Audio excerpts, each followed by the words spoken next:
Apa faedahnya? Faedahnya ialah apabila nanti bayi ini telah dewasa, maka insya Allah akan menjadi anak yang taat, yang taat kepada Allah Subhanahu wa Ta'ala, dan juga taat kepada kedua orang tuanya. Ya, jadi sekali lagi membaca Al-Barru 7 kali, Asy-Syahidu 7 kali, dan ditutup dengan surat Al-Qadr 3 kali sambil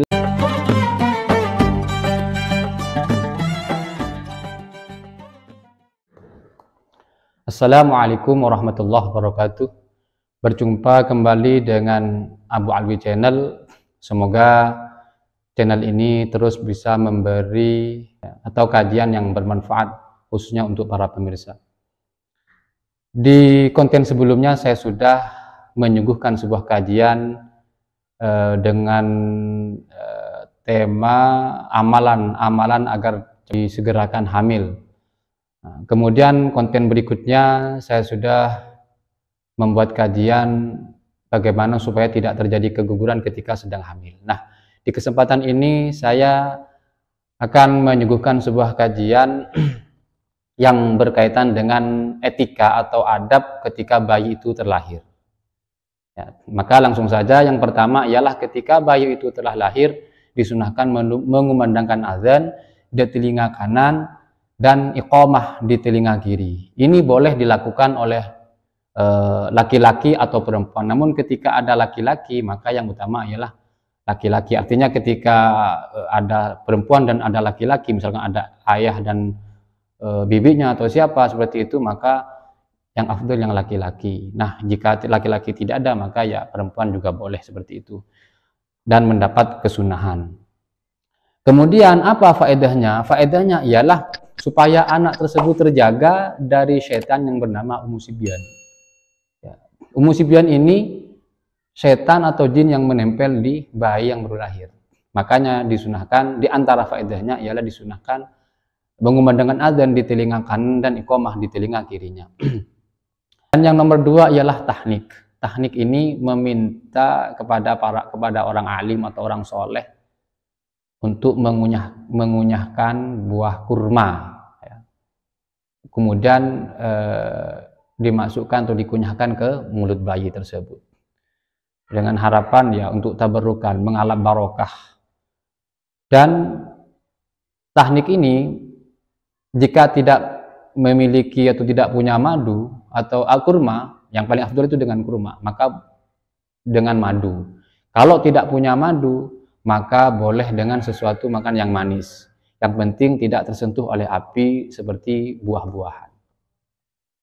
Dan kesunahan tahnik ini sudah disepakati oleh para ulama salafus saleh. Ya.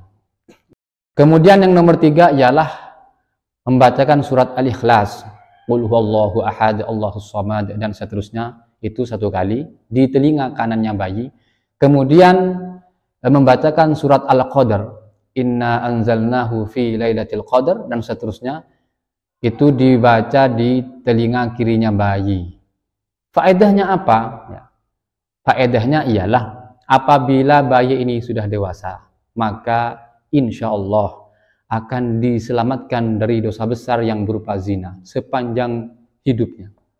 Jadi faedahnya terhindar dari dosa besar berupa zina. Dan yang nomor 4 ialah meletakkan tangan pada kepala bayi, kemudian membaca Al-Barru 7 kali, ya. Kemudian dilanjutkan membaca Asy-Syahidu 7 kali, kemudian ditutup dengan membaca surat Al-Qadr 3 kali. Ya.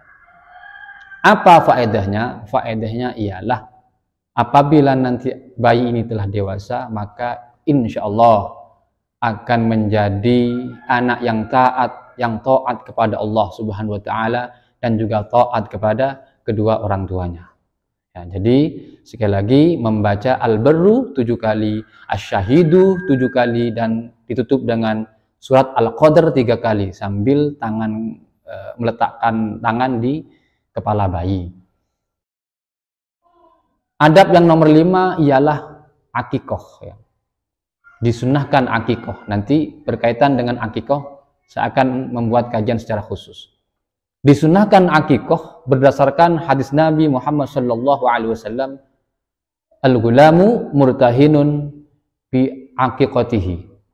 Bayi tergadaikan dengan akikohnya atau bergantung dengan akikohnya.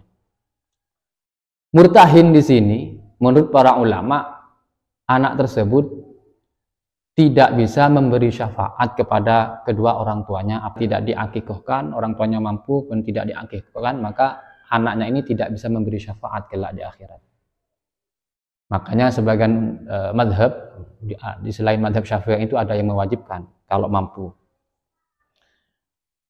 Kemudian ada ulama yang lain berpendapat bahwasanya apabila anak tersebut tidak diakikohkan maka akan tumbuh dengan tidak normal.